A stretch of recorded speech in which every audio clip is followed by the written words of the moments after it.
और आपका पहला ऑब्जर्वेशन क्या है इस ये जो आज के दौर में जो मतदान हुआ है, आपको क्या लगता है? मैं लाभार्थी की बात बाद में करूंगा, क्योंकि उस पे भी जो शीतल जी कह रहे हैं उसको मैं थोड़ा कंसोलिडेट कर दूंगा। लेकिन पहला ये है कि अगर 50-50 50-50 भी छूट जाता है तो भारतीय जनता पार्टी को शुक्र मनाना चाहिए कि वो 50-50 पे छूट रहा है। मेरे हिसाब से 50-50% से कम होने जा रहा है। मैं लखनऊ की बात करूं, लखनऊ में एक बहुत ही नई लड़की पूजा शुक्ला, जिसकी उम्र 27 साल है, जिसने 5 साल पहले जब योगी जी नए नए मुख्यमंत्री बने थे, लखनऊ यूनिवर्सिटी जा रहे थे, उसने वहां एक प्रदर्शन किया था, काला झंडा दिखाया था। प्रदर्शन ऐसा नहीं, उसके बाद इन लोगों को जेल में डाल दिया गया था, इनके ऊपर क्या क्या दफाएं लग गई थी।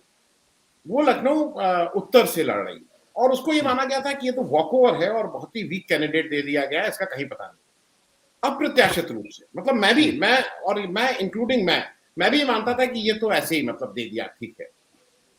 आज पूजा शुक्ला के पक्ष में जिस तरह से जनाधार निकला है, जिस तरह से उसके पक्ष में वोट हुआ है, ये अपने में अप्रत्याशित था। और ये मैं सिर्फ इसलिए कह रहा हूं क्योंकि इससे 2-3 चीजें बहुत क्लियर हुई।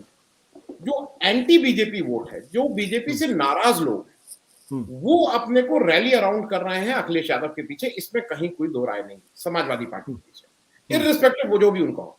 जो एक मैं भी उसको मानता था कि कहीं कहीं भाई मुसलमान जो हैं, उनको अगर बीएसपी का बेहतर कैंडिडेट मिल जाएगा तो वो बीएसपी के साथ चले जाएंगे। ऐसा नहीं हो रहा है, कम से कम लखनऊ में ऐसा नहीं।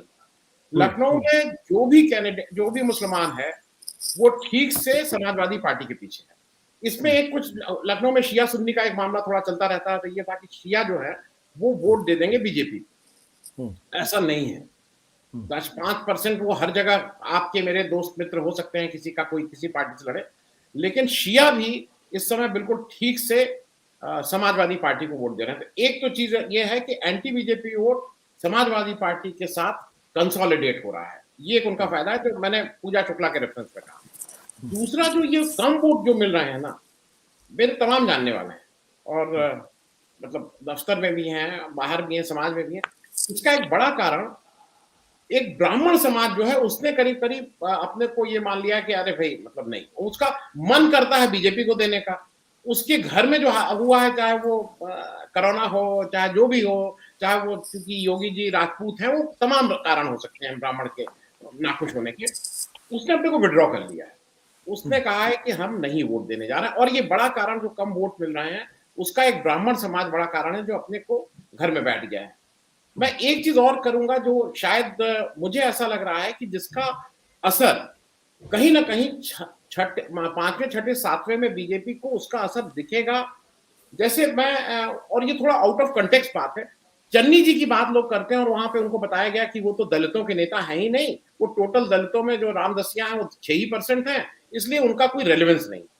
लेकिन जो भी कांग्रेस का अगर 2 वोट भी मिलता है, 4 वोट भी मिलता है, जो भी बढ़े हुए वोट मिलते हैं, उसमें चन्नी जी का वहां चीफ मिनिस्टर बनने का एक रोल है।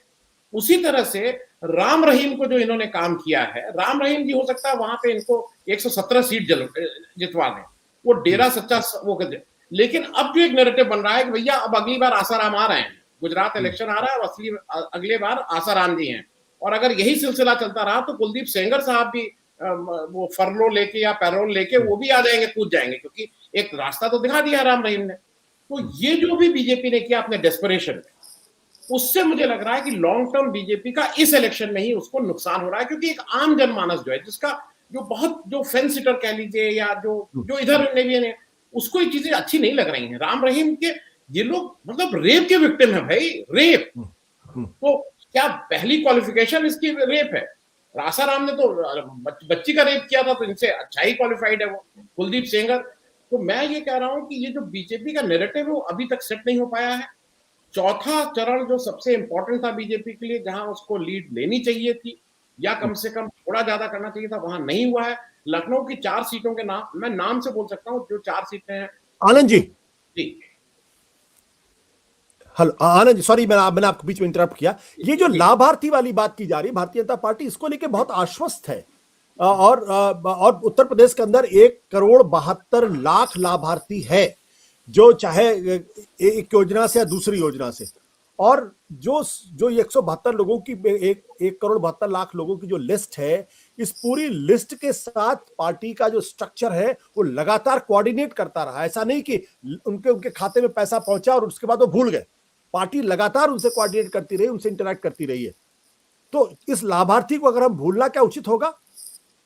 ना हाँ, मैं वो बात कहना भूल गया था और शीतल जी की बात को मैं आगे बढ़ा रहा था। देखिए, जो लाभार्थी का एक नया वर्टिकल ये खड़ा करने की कोशिश कर रहे हैं, वो खड़ा नहीं हो पा रहा है जिस तरह से ये चाहते थे। अच्छा, ये नैरेटिव बनाने की बात है। आप कहीं पे भी जाइए आज भी, मतलब मैं अपने दफ्तर की बात कर रहा हूँ, जिस दफ्तर में मेरे जो रिपोर्टर एक आध हैं, वो चलते-चलते मैं कहीं बाहर निकल रहा था कि सर अब कुछ भी कहिए 203 ये सब कहीं न कहीं से कर लेंगे। तो ये एक जो लोगों का है कि ये जो लाभार्थी वाली बात ओवर ज़्यादा कही जा रही है। मैं ये नहीं कह रहा हूँ, भाई वो जो 15%, 16%, 20% जो भी हार्डकोर वोटर ऑफ बीजेपी है, उसके पास आज कहने को कुछ नहीं है। तो उसका सबसे बड़ा पहला हथियार होता है लाभार्थी, लाभार्थी।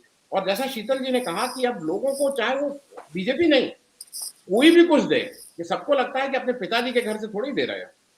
ये तो तुम ही दे रहे हो और तुम हटोगे तो वो कम से कम 300। तो इसलिए वो कोई बहुत फैक्टर मेरे हिसाब से नहीं। सत्य हिंदी का ऐप डाउनलोड करें गूगल प्ले स्टोर पर।